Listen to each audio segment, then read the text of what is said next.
మహిమ నీకే ప్రభో,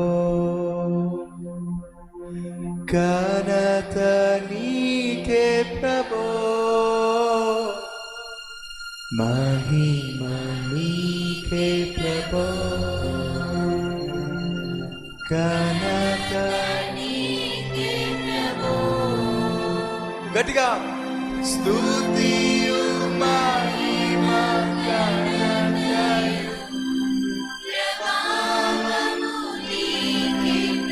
ఏ ఒక్కరు మనగా ఉండొద్దు, మనస్ఫూర్తిగా స్తుతియు మహిమ ఘనతయు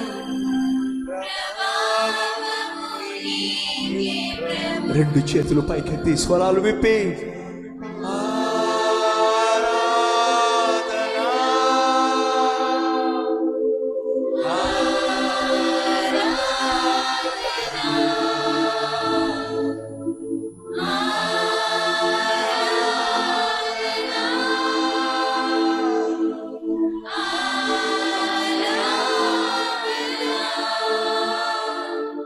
ప్రియ యేసు ప్రభునకి,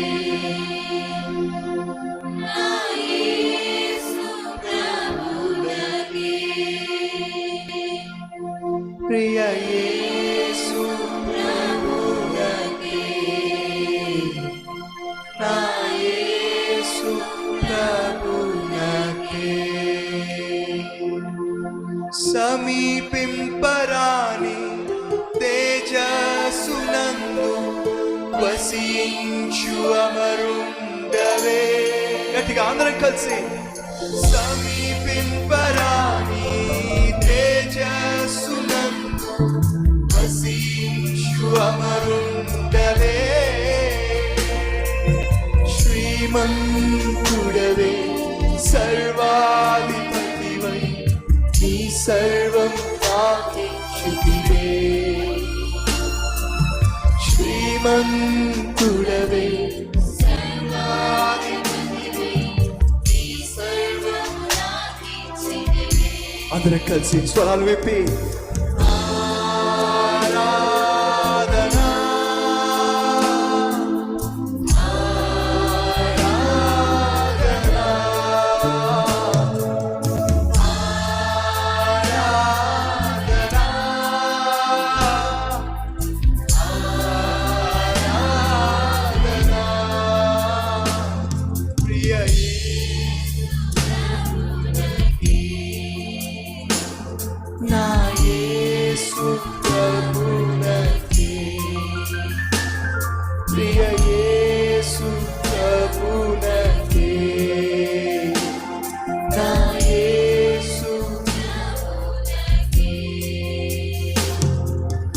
ఎంతో ప్రేమించి నాకయ్యే తెంచి ప్రాణము అర్పించితివే.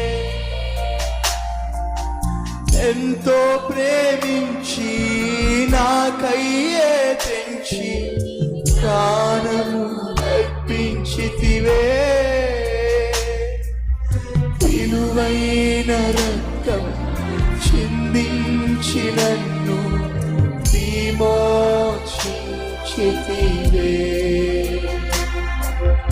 విలువైన రక్తం చిందించి నన్ను.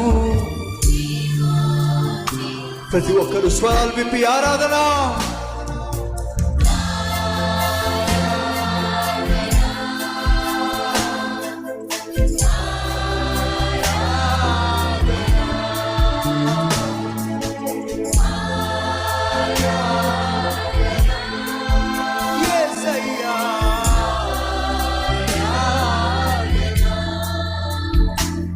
ప్రియ యేసు ప్రభునకి, నా యేసు ప్రభునకి, ప్రియ యేసు ప్రభునకి, నా యేసు ప్రభునకి. మహిమ నీకే ప్రభో, ఘనత నీకే ప్రభో.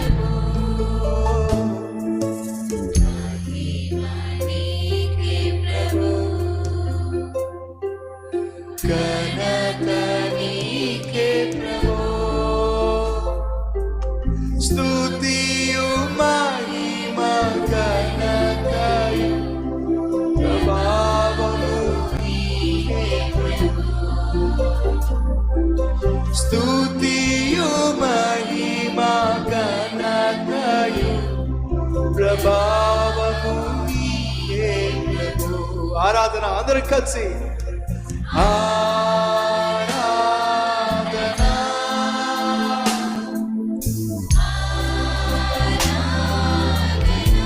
ఇంకొంచెం గట్టిగా ప్రభుని మహిమపరుస్తూ పాడదాం.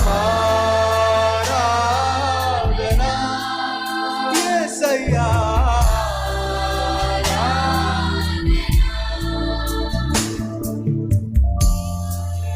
ప్రభునకే నా యేసు ప్రభునకే,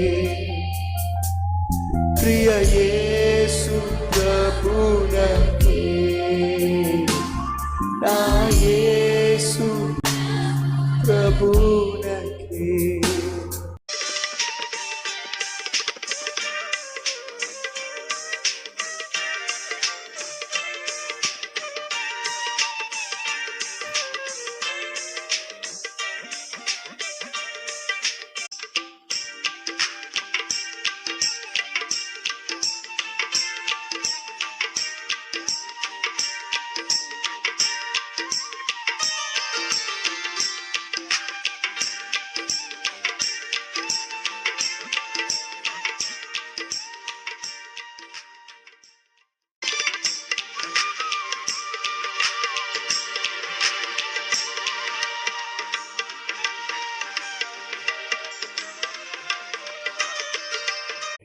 సహోదరుడు ఒక విషయం చెప్పిన, సైతానుగాడు ఎప్పుడైనా ఓటమి పాలైపోయి వాడు మానసికంగా కృంగిపోయి నిరుత్సాహపడిపోయి ఆత్మహత్య చేసుకున్నట్టుగా మీరు విన్నారా?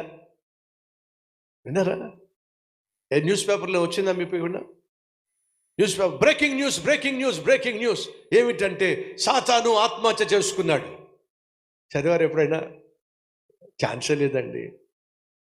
ఎన్నిసార్లు వాడు ఓడిపోయినా, ఎన్నిసార్లు వాడు కుప్పకూలిపోయినా, ఎన్నిసార్లు వాడు అవమానపరచబడినా, ఎన్నిసార్లు వాడుకున్న గొప్పతనం ఏమిటంటే పడినా సరే వాడు ఏం చేస్తాడు?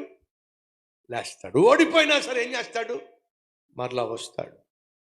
సహోదరి సహోదరు దయచేసి వినో, నీ జీవితాన్ని నా జీవితాన్ని అతలాకుతలము చేయాలని ఆశించే సైతాను ఓడిపోయినా సరే వాడు వదిలిపెట్టే ప్రసక్తి లేదు. కాబట్టి ఎప్పుడు కూడా అనుకోకండి సైతాను నిద్రపోతున్నాడనో, సైతాను నిన్ను విడిచిపెట్టేశాడనో, సైతాన్ నీ జోలికి రాడేమో అనో అనుకోవద్దు. గర్జించు సింహం వలె ఎవరిని మింగుదునా అని చెప్పి సాతాను ఏం చేస్తున్నాడు? దివారాత్రములు చెప్పండి, నీ ఇంటి చుట్టూనే తిరుగుతున్నాడు. ఎవరి చుట్టూ? నీ ఇంటి చుట్టూ తిరుగుతున్నాడు, మనందరి చుట్టూ తిరుగుతున్నాడు. కాబట్టి వాడు ఓడిపోయినా సరే వాడు నిన్ను విడిచిపెట్టే ప్రసక్తి లేదు, మళ్ళా వస్తాడు. చూడండి, ఓడిపోయాయి కదండి, ఫిలిష్తీయులు ఓడిపోయారు, పారిపోయారు. అలా ఓడిపోయారు, పారిపోయారు, అవునా? 21వ వచనంలో ఏముంది? పారిపోగా.